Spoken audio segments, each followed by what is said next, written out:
Hi, my name is Dan. Welcome to my shop. This is where I build, maintain, and sometimes repair my model airplanes. Today, we are back here working on the Rebel, but first, I just want to say if you are into building model airplanes, either from a kit or maybe from plans or, where you're actually building them from scratch, this is the place to be. So please hit that subscribe button down below and the bell, and you'll be notified every time that we post a new video. And in the meantime, we're working on the Ryan's Rebel right now. This is a kit we're building from scratch. And today I want to talk about the nose section, and then I found an issue with the back tail section I kind of want to go over with you really quick. But for the most part today, we're going to talk about how we're strengthening up the nose section, because this is where the engine is going to attach, and it's going to be the part that is going to be tied to the most vibration from the whole plane. So in other words, the engine will be hard mounted right to it. And so we want to reinforce this and make this super strong so it doesn't come apart. And there's a couple things we're going to do. We're going to add some pins into the sides so that they go right through the body and will help to hold that firewall in place. And then we've also got some things going on the inside the fuel tank box here, and we'll be fixing those things up too. But let's get started. All right, so let's go ahead and start off and talk about how we're going to reinforce the inside. For the most part, the inside of this box is going to be held together reinforcement-wise by putting these little pieces of triangle stock, just like this one, in the corners. And so if you look in here right now, there is one down in the bottom, there's one on the side here. There's also some on the very bottom down here for right up against the landing gear plate. And then over here, this is the front area where the gas tank will rest. So we've got these to put in place. I've already gone ahead and put them in there. There was one thing that I want to point out to you, and that is when you're using this triangle stock, this is I believe this one's a 3/8, or it's either a 3/8 or a 1/2 inch. When you go to the way you do this, so say if I was going to put this piece in here, what you do is you put it on the bottom so you can get the accurate measurement of what you need to have it at. Then you take your saw, cut it, and so then it's the proper length to go in there. When you go to put it into it, you're going to realize, see, this is a 90-degree angle. This is a right angle, 90 degrees, and this part that you're putting it into is not. If you take a good close look at this, this is actually, I think they call it an acute, somebody with geometry knowledge, correct me if I'm wrong, but I believe that this being less than 90 degrees, because it's actually tighter here because of the angle, it's wider out here than it is here, so that therefore makes it less than 90 degrees. When you go to put this in there, you're going to notice it's not going to fit nicely. If you look on the plans, it looks like it fits perfectly, but it doesn't, and that's a problem. So what you want to do is go ahead and take, here's what I found as a trick that'll work. Take your sanding bar, like this one here, and go ahead and sand down the vortex of the triangle that's going to go into that corner. Sand it down so it's a little bit flat. And what that'll do is it will make it so that you can kind of squish this thing around one side or the other, and it will do a lot better coverage of making the edges seal right up to the side, because you're taking away the right angleness of it. And yeah, it's true, there's not going to be a tiny piece of wood shoved into the corner there, but you can put some of your thick or medium glue into it, and that will actually dry in that space and make this a very strong structure. But the goal here is to just simply try to make this flat up against both sides, because that's what's adding the reinforcing strength to the whole deal. The next part we're going to work on is going to be these pegs that need to go on the side here.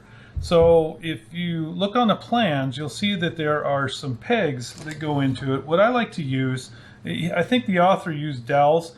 What I like to use are these things here. You can get these at your grocery store. These are used for doing shish kebabs. They're little tiny bamboo skewers. Bamboo skewers. That's just fun to say. Try that. So what we're going to be doing is we're going to be taking and drilling a hole in the side here that's going to pass through the outer balsa layer and also this inner light ply piece, and then into the firewall itself.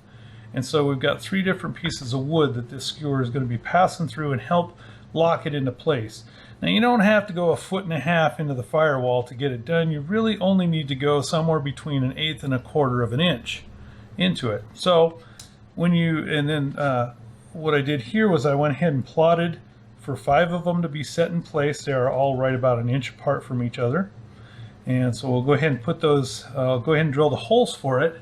And like I said, I don't need it to go in a long way into that firewall, but it does need to be pretty much centered up. And what I'll do is I want it to go right about that far into the firewall. So I put a little piece of tape on the drill bit here, so as I'm drilling, it'll go down and go that far, and that'll be it. That way I'll know exactly that I put it in there. If you start going too far into it, I think it'll actually weaken the joint up a little bit, and there's the possibility that you've got to learn how to drive straight, and you don't want to come out on either the front end or the back end of the firewall because you were slightly crooked. We're only dealing with about 1/4 inch of a firewall. I'm not sure why that turned off, but it did. It's got some vocal commands, and something I said must have sounded like, I'm not going to say it because it'll turn off. So anyways, let's go ahead and I'll go ahead and plot a few holes here. Just want to make sure that this is nice and perpendicular.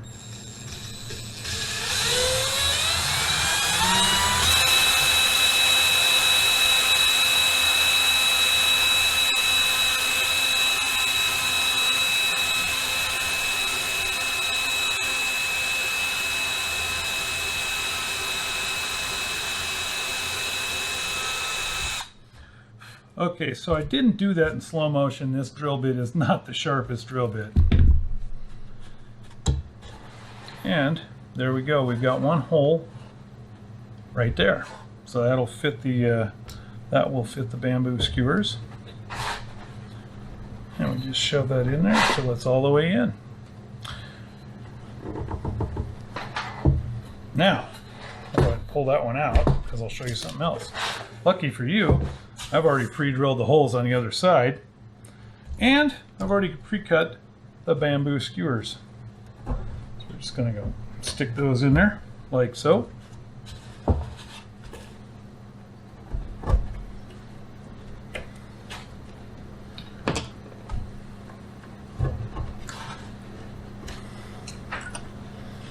Kind of making sure I got them all the way in.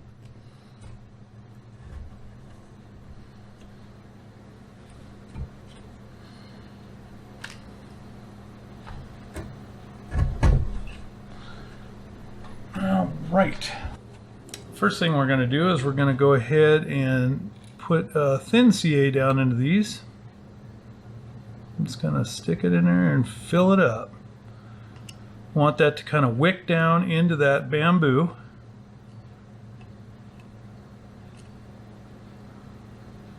Get all the way down into that firewall section. You'll see it'll take quite a bit too.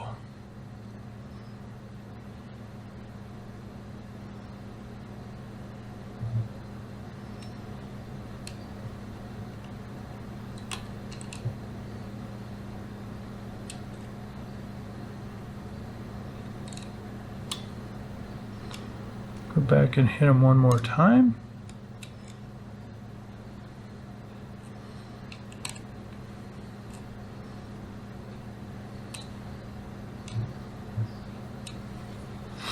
Okay, so they're pretty good and wet right now. Just going to let them sit for a couple seconds until I see some of that kind of that moisture kind of fade away. You see this one's still puddled up pretty good. All the other ones seem to have sucked it down pretty well. Okay, here's a little trick that you can use for trimming these up. Rather than using a saw, see what I found? I've tried using like a razor saw like this to do these. And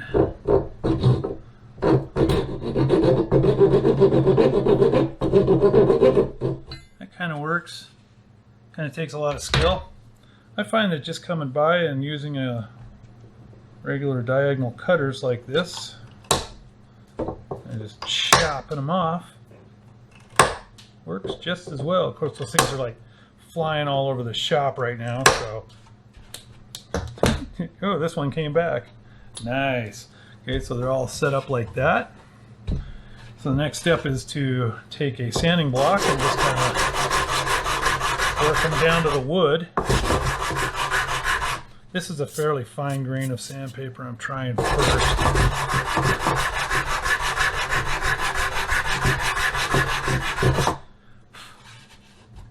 It's getting close. I'll tell you what, let's go aggressive for a minute and see what happens.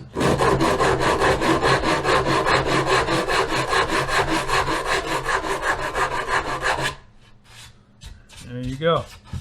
Those babies are all in there. So next thing I like to do is kind of just tamp it down. That's still not quite. Probably should get the fine one out for that. Just want to feel and see if you're getting those flush down to the surface. Go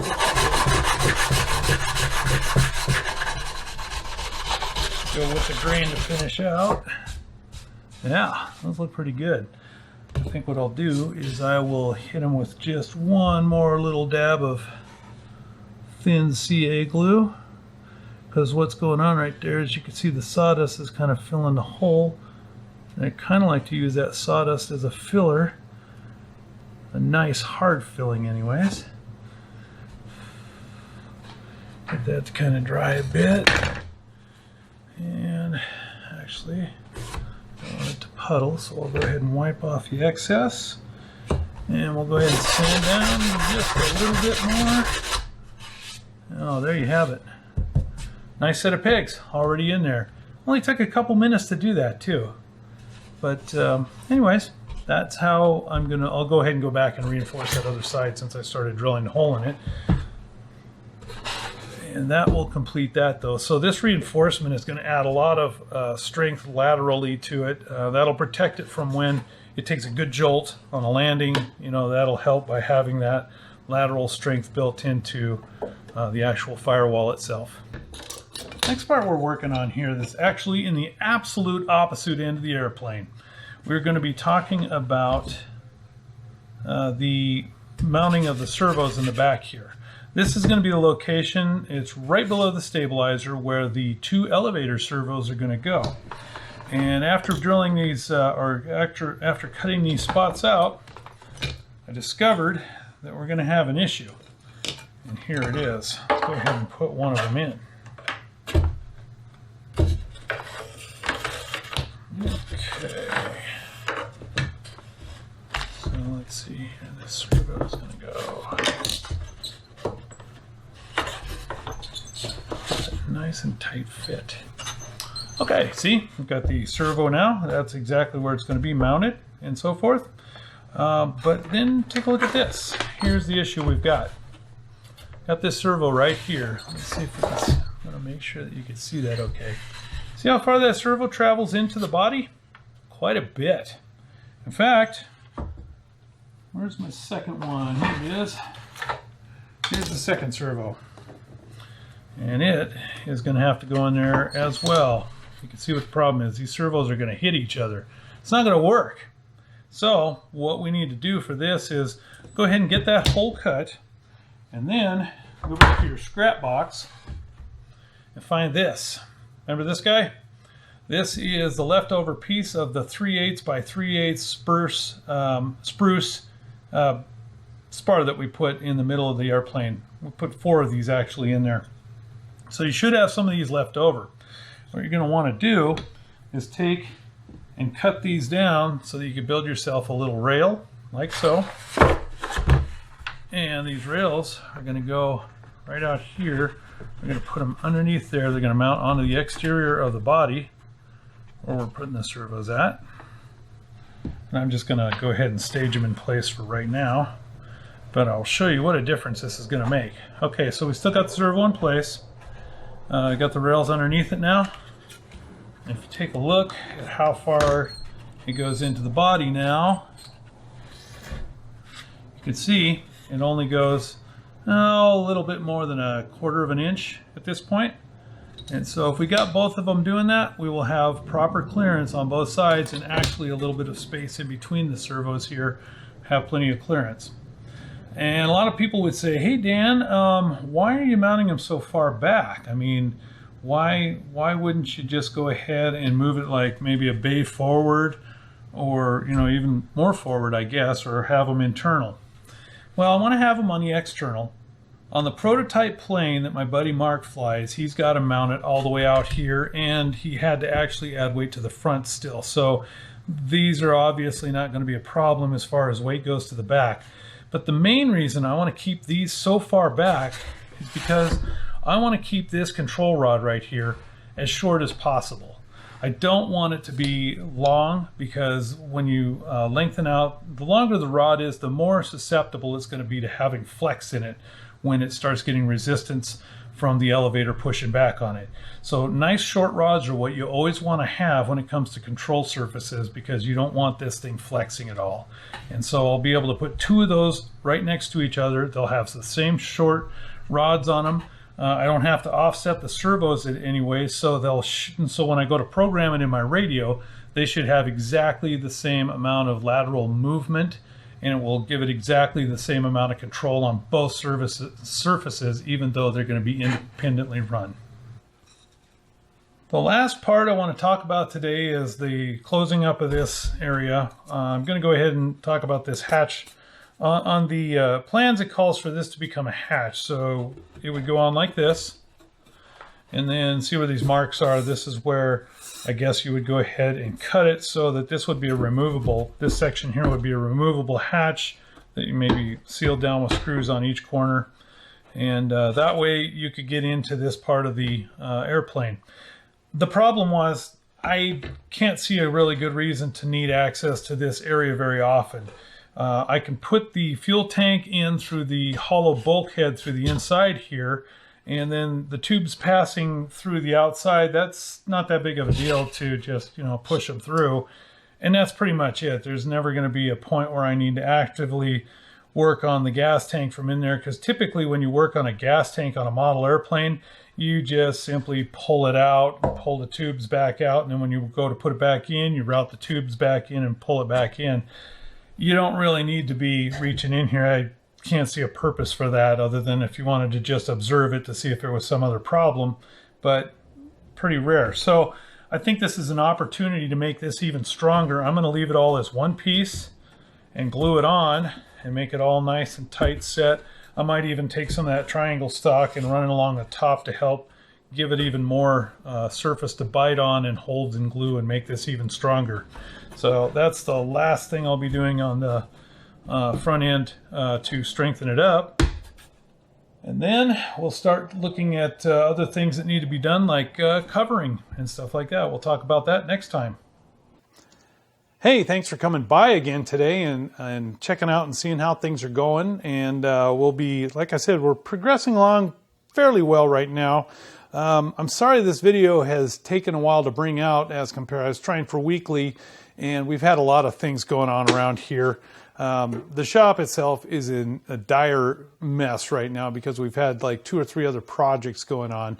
It's springtime, so we're doing things with the yard, and we've like built a chicken coop, and we sold our RV and bought a new one. And so right now the entire shop is filled with everything that was in that old one, and we got to put it into the new one, and it's just, projects are stacking up. But I'll tell you what, I've been wanting to get back to this plane because I want to get it done. And if you have any questions about stuff that we've done so far, or any other thing about building or the model airplanes themselves, please put them in the comments down below. I do my best to make sure that I answer every comment that I get. Some of them, I had one in a foreign language one time though, and I couldn't figure out which foreign language. I was trying to cheat and use that little Babelfish thing that can translate. It couldn't figure out what it was either. So I appreciate that somebody gave me a comment.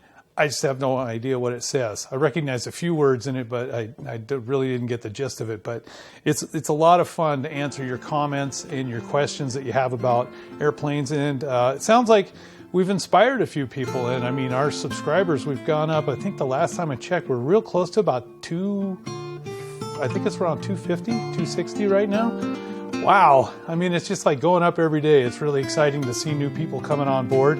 And hopefully we'll be getting closer and closer to 1,000 when they'll let me have that community thing, so we can talk even more with the comments and stuff like that with that additional tab that you get on your YouTube channel there. We'll be using that hopefully quite extensively. But thanks for coming by. And you know, in these times when we're kind of stuck indoors still, a lot of states still have not opened up, use that time to build an airplane or work on the 14,000 other projects you have going on around the house. Ugh. Anyways, we got to get going on this. I want to get this plane in the air. So until next time we talk, have a great time and get building.